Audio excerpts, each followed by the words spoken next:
Yo, what's good, everyone? Your boy Deke back again with another vid. This is the first of its kind. This is post-game coverage, I guess you could say. Buccos Marlins. We lost 3-1 on a Sunday. Game started at 1 o'clock. So I've been kind of going back and forth in my mind how I want to do the Pirates coverage, Pirates content. I really enjoy doing the reacts. Problem is the highlights don't get out till I don't know what time. Sometimes I'm waiting. I have been doing them the next morning, which has been fine.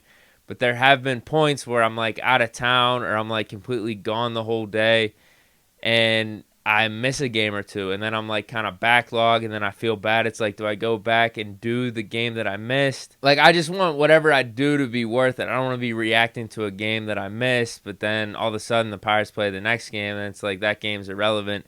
So I want to try just like a post-game react because it's 4:30 now. I guess the game ended around 4 o'clock, so this is kind of timely, still relevant. And I could do the post-game reacts, coverage, whatever you want to call it, at any point, too. I could do it at my house, on the mic, whatever, have a little bit of this backdrop. But then also just on your cell phone. If you're out and about watching the game with friends, you have it on your cell phone. You could just turn the cell phone around and do a quick recap that way, too. So I'm going to be messing with it a little bit. Maybe there's a solution where it's a little bit of both, where I could do a react for a certain series, and then another series I do post-game coverage. So we'll see, man. I'm just trying to mess with this a little bit. It's the off season for the Steelers. It's baseball.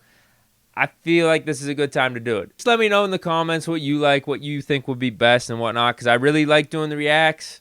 But then I also see their potential flaw in timeliness and how I could get backtracked with that a little bit. I know myself from that standpoint. So, yeah, just let me know in the comments. I'm not opposed to doing a little bit of both. I'm not opposed to just doing one or the other. I just kind of needed to know what would be worthwhile for me because I feel like if I miss a game or two, I feel bad because I feel like the game's not relevant even though I'm reacting to it because another game already happened.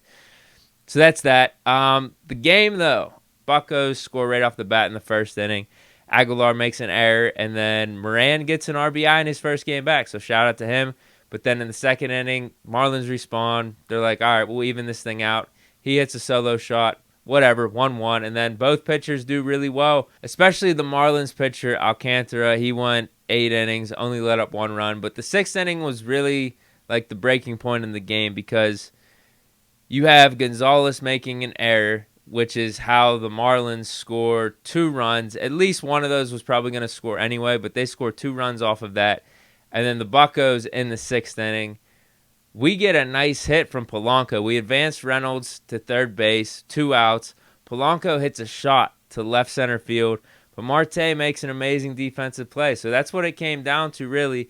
That 6th inning. Could have been 2-2. Instead, it's 3-1. Marte makes an amazing defensive play. Gonzalez makes a defensive flop. Although he did have, I don't want to say it was a nice play because we probably should have got a double play where he fielded the ground ball, got it to second base. The announcer was saying like he was way too hesitant on that. At least we got the out. But his really nice play in the 6th inning. Dude tried stealing. It was almost like delayed.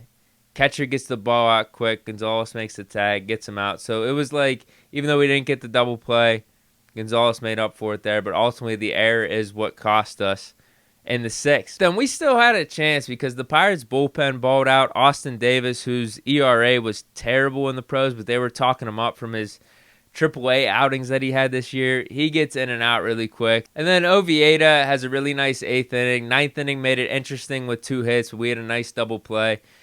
Let up 0 runs from the bullpen. So shout out to them. When the 8th inning comes around, Buccos, man, we have Frazier. We're at the top of the lineup. He gets a nice double, but then Cabrian Hayes couldn't do anything. He strikes out. Although it was a nice battle between him and the pitcher, ultimately the pitcher got him on a ball. He had like a nice like slider, sinker. Would have been a walk, but I could see why Hayes went for it. It looked like a good pitch. So there was that. Reynolds advances Frazier over to third. Moran is up and then just hits a really weak ground ball. That was our chance. The 8th inning, top of the lineup, because once we hit the 9th inning, they probably could have left the starting pitcher in because there was no shot in hell. Polanco, Tom, and Gamble were going to get a hit, and that's what happened. It was 3 up, 3 down, game over. So this is the story of the Pirates, man. Pitching was good. Chad Kuhl was really good. probably should have been 2 runs instead of 3. And then Pirates should have had 2 runs, but Marte made a nice play. Although there's arguments that were being made that Frazier's double in the 8th was kind of fluky because Marte looked like he lost the ball, probably could have made the play. It was still a nice hit. But, yeah, that's name of the game with the Pirates, man. Brian Hayes has been an awesome spark in the lineup. Yeah, they've been 4-0 with him in, but now obviously 4-1. He even got 2 hits this game. So, weird game.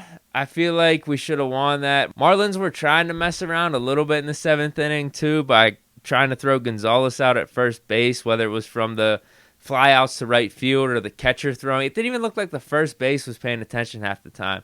And that's what the announcers were saying. They're like, all right, just keep doing that. You're going to catch him off guard one of these times. You're going to make a bad throw, and then Gonzalez is going to be able to get over to third base. But that didn't happen, and Buccos couldn't close out the series. So, yeah, it was fun watching the game on a Sunday, just chilling, relaxing, about to go check out this Clippers-Mavs game. But, yeah, let me know what you guys think down in the comments about the game, YouTube channel formatting with this Buccos content and whatnot.